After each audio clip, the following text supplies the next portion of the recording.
Good morning. This is the Innovation Conversation. How you doing, Tom? Doing well, Kevin. How are you? Great. Good to see you. So today what we want to talk about is something that grabbed both of our attentions when we saw it. It was a piece in Axios, and it was an interview with Dario Amodei, who is the CEO of Anthropic, which is an artificial AI company. Big one. One of the things he said in this interview was, and I quote, AI could wipe out half of all entry-level white-collar jobs and spike unemployment to 10 to 20% in the next 1 to 5 years. He said that AI companies and government need to stop, quote, sugarcoating what's coming.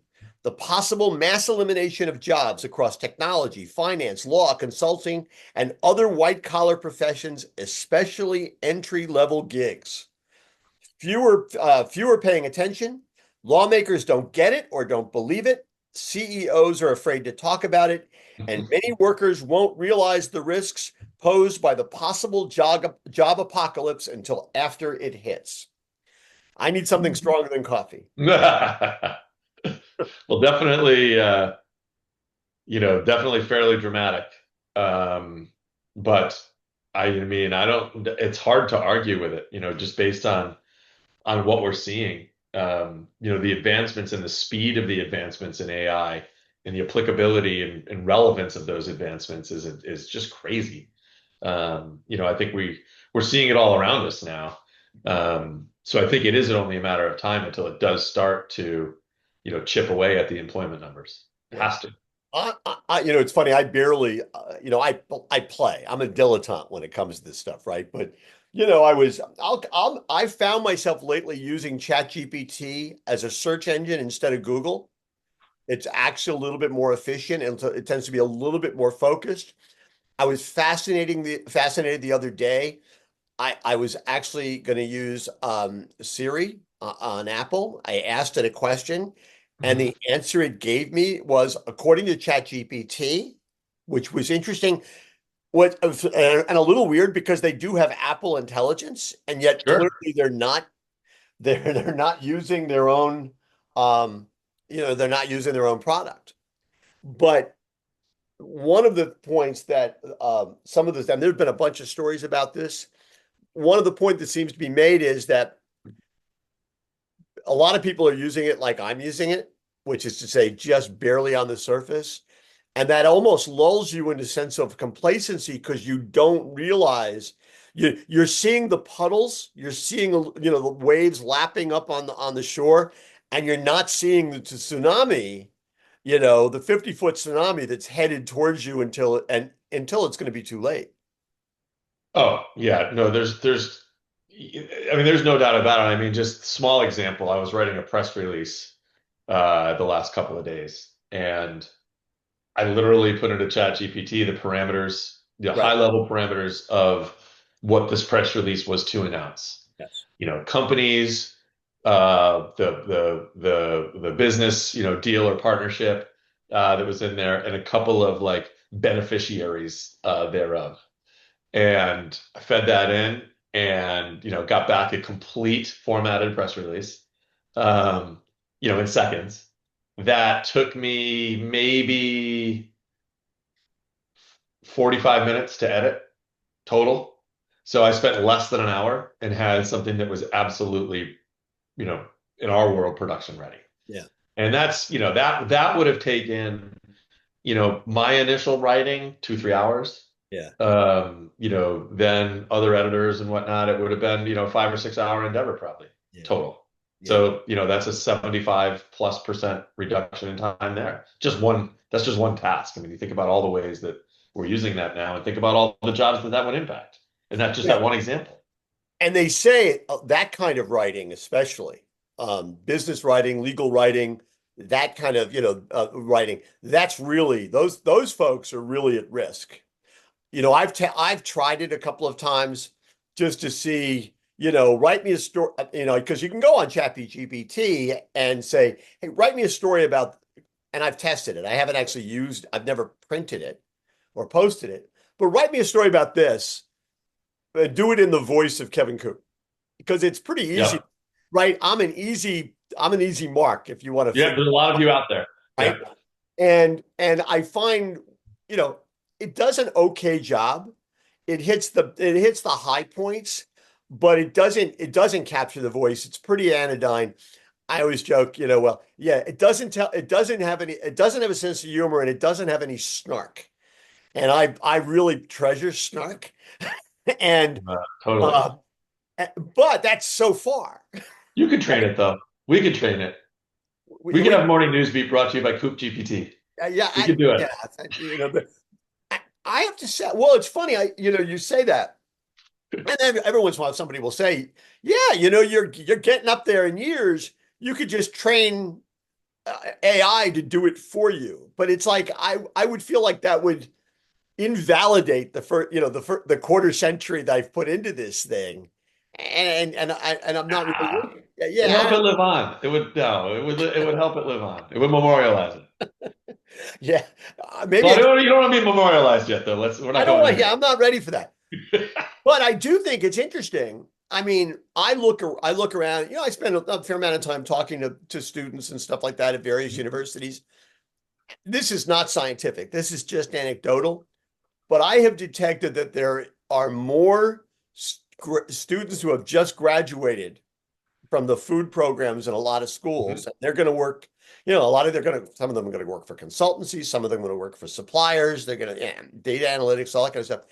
There seem to be more of them out there right now who do not have jobs in early June Yeah. than I would have detected in the past. And and I haven't specifically, I'm going to start doing it. I haven't specifically said to them, is it because of AI? But I suspect there's got to be a relationship.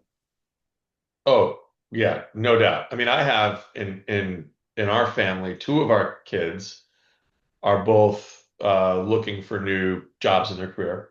Right. One newly out of school, relatively newly out of school, almost a 4.0, like over a 3.9 GPA, fantastic credentials, real go-getter.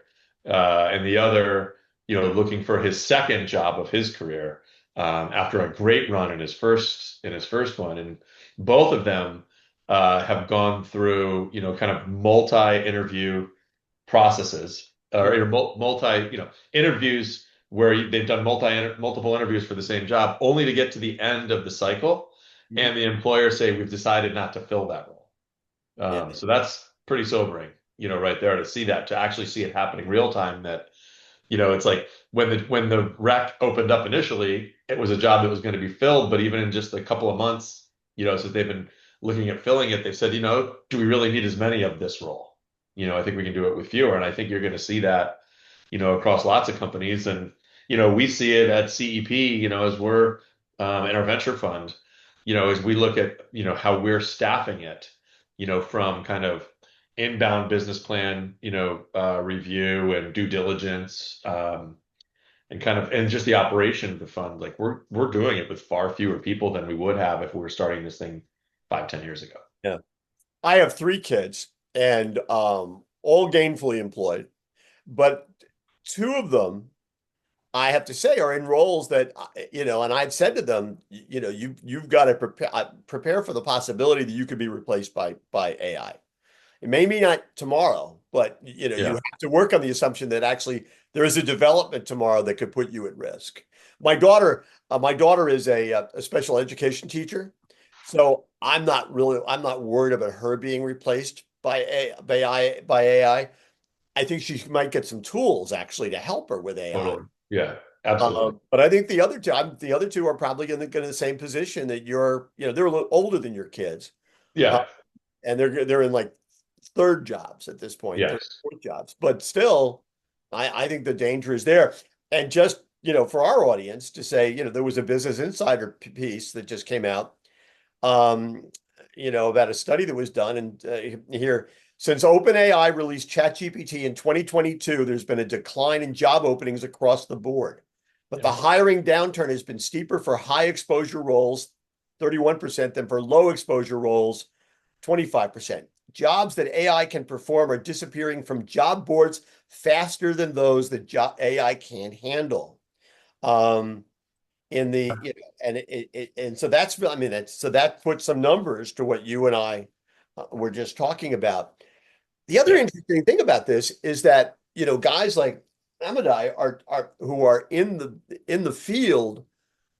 It's interesting. They're building the technology, but they're actually warning that government and policymakers need to be thinking about this stuff. And I mean, they're sounding the warnings about the stuff that they're going to make money on, and that's fascinating Mhm. because it's possible because of the bloodbath that they see coming. I mean, at one point he says it's entirely possible. Um, he said that basically technology holds unimaginable possibilities to unleash mass good and mass bad. He says AI could help us cure cancer. The economy could grow at 10% a year. The budget could be balanced, but 20% of the people in the country won't have jobs. And that is the kind Yeah. of that is a public policy problem that public policymakers aren't paying attention to, and private enterprise is. And that's a really interesting dichotomy. Yeah. Well, I even think private enterprise was probably not as, was not as in front of that. But I think private enterprises kind of as they start experimenting with the tools, and seeing the productivity gains, they're becoming of the realization now. Right. But I do think that, policymakers do need to they have enough to worry about today anyway, but they do need to consider this because this technology is not going to slow down. There's a Moore's law happening here for sure. And it's accelerating, and these numbers are very realistic. And we're better off to be as ahead of it as we can, than reacting to it late, which could be really ugly, and then this potentially amazing technology becomes vilified. Then do you start regulating the use of the technology because you're reacting to it, right? Like, I think we need to, I think we need to let the technology evolve as it's going to evolve Right. and just build policy that, kind of recognizes that the shape of employment, and productivity and commerce and, just commercialization in general is going to shift. Yeah. And just try to understand, what that means and just be ready, as it comes. I mean, because it's coming. And so whether that's at macro levels or at micro levels, in your own business or in your own industry. I would imagine every company you're going to talk to with the fund, one of their basic bullet points is going to be here's how we're using AI to be more effective or more efficient. I mean, 100%. right? Yeah. And No, in fact, yeah. there's no technology company that won't have that as a major bullet point in their strategy. Yes. In fact, we'll have an announcement about this upcoming, but we're developing a discipline that is going to be led by some of the foremost minds in AI in the world, Right. as well as kind of some of the most preeminent developers or appliers of AI in the world. And we're actually going to have a discipline inside CEP that both will, evaluate and ensure that portfolio companies, and ultimately tech capabilities we bring out to the industry are, you know, have AI kind of properly and effectively embedded, but also responsibly embedded, so it can be responsibly, deployed. But then also for our retailer LP investors will also get access to that group. So that group will actually be able to help them as they're thinking about rolling technologies through their organizations, whether those technologies come from us, they're self-developed, or come from elsewhere. This team will actually be able to help guide and advise our retailers on that. So it's something we're pretty excited about. There'll be a lot more to come on that. This is not a commercial for CEP, but we think it's really important if you think about kind of the next generation of investing in and building and bringing out technologies, that it's both important to have the AI horsepower, but also understand the AI implications around it. So let's bring it back to the industry we're talking about here most of the time, which is the food industry. Um, it seems pretty clear how it will affect suppliers, but again, and data analyst jobs, entry-level jobs, that sort of stuff. Um, it could affect it could take even to the next level the kind of software that is going to help people make deliveries, truck routes, all that kind of, there's a lot of implications there. At the retail level, I would imagine that the impact is going to be seen much more at the corporate level than it is at the store than at the store level. Well, I mean, to the extent that, there's production labor and things at the store and things that require physical tasks, that might be somewhat insulated from this, although you're going to have much more robust labor scheduling, task management, right? So we're going to be able to way more effectively and efficiently leverage labor. You're going to have, robotics to assist humans in the stores to, reduce injuries, improve effectiveness. You're going to have lots of technologies that are going to enable, us to understand stock status in the store and ultimately be able to react to that. As you go into the production environments, we're going to be a lot smarter at how we produce. We're going to have AI and robotics to help us produce in store. So, I think, and then just going, at the shelf and how we merchandise and the planogramming and and the responsiveness of that planogram to customer behavior. And then all the way back through, the kind of supply chain leading to that. So, I mean, all of this stuff's going to get re-engineered, which is going to create a lot more efficiency, which is going to ultimately enable us to reduce cost structure. Which, in its purest form, reduce cost structure is less people. But I think we're going to be able to redeploy a bunch of that back into better customer service, right? Because we're going to have, we'll have more human capacity to be able to assist our customers. And I think that's a really, really good thing. Yeah. And then I think that opens up, the role of the retailer in the customer's life to just solve more problems and just be more value added, than the retailer is today. So, I think there's a lot of transformation that's going to happen there. And will it reduce jobs over time? Likely. Is it 20% of store jobs? We'll see. But I think it's going to, ultimately, if we lean into it, because I think we have to, it should result in much better customer experiences. And ultimately, everyone wins, for the most part, if we deliver better customer experiences. Well, and the only caveat I would have to that is, and me, I'm a cynic on this stuff, is that, too many retailers will see the savings and won't redeploy those people to deal with the customer experience. Right. And I mean, that would be a serious mistake because the more that especially the bigger, more funded companies try to strip costs out of their systems, the more it's going to be retailers who actually say, "Oh no, we need to do what you just said, which is redeploy that money and that personnel into creating a more an enhanced customer experience as opposed to a diminished customer experience." It's going to give them a differential advantage. But I think that history shows that that doesn't always happen. And Right. But yes.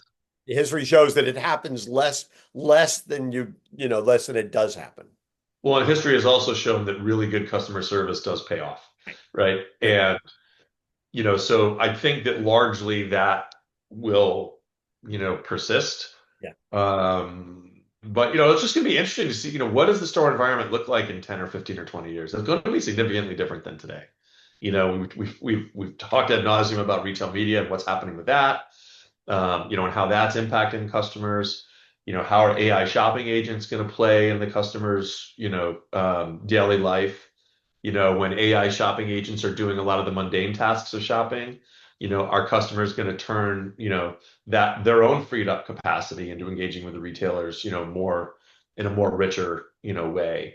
You'd like to think that the world's going that way, but we may also find that there's some retailers that become more mechanical and like it's almost like the Amazon fulfillment center that has gazillions of items in it and at great prices and you're going to get it same day or next day. That's how they solve and serve that's how they swoon or they woo the customer. And it'll just be interesting to see how various retailers formulas evolve and play out over time with this capability available to them. Well, especially because we had this story the other day about how, the projections are from Brick Meets Click, 17% of, of all grocery sales will be e-grocery. They're projecting by, 2030.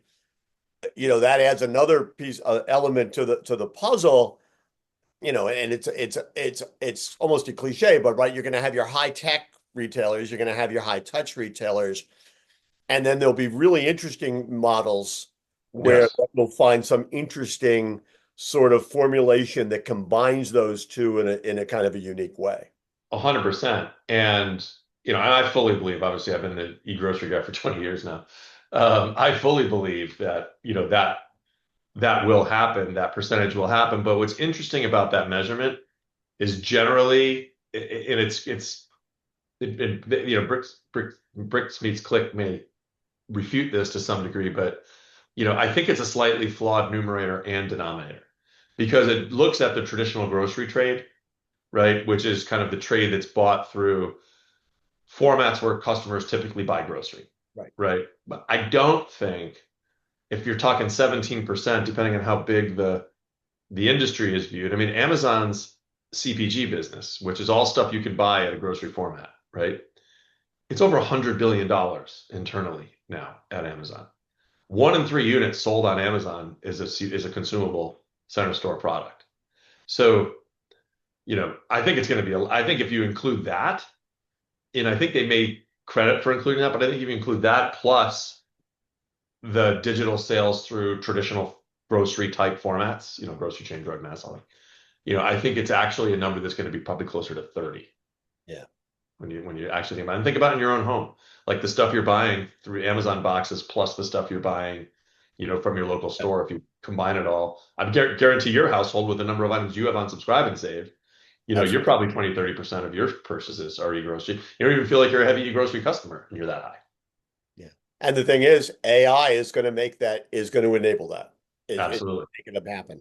Well, It's a clearly huge formula. the bottom line message to our audience is, you snooze, you lose, right? And the one thing you can't Yeah, afford to do is be asleep at the switch for this, because the switch is happening constantly. It's a constant. absolutely. So Yeah, you got to lean into it. It's just yeah, that it's the only way to go. You got to lean into it, and I think you'll be able to get the most out of it yeah. by doing that. Well, thank you for helping to educate me on this stuff. This is going to be, I mean, this is going to be an ongoing conversation I'm sure we're going to have, because I mean, there was a flurry of articles just in the last couple of days. Yes. And I'm sure we're going to see a lot more of those kinds of things and a lot more developments as things go on. So thank you Amen. as always. Take care, and we'll talk to you soon. Sounds great. Thanks, everyone.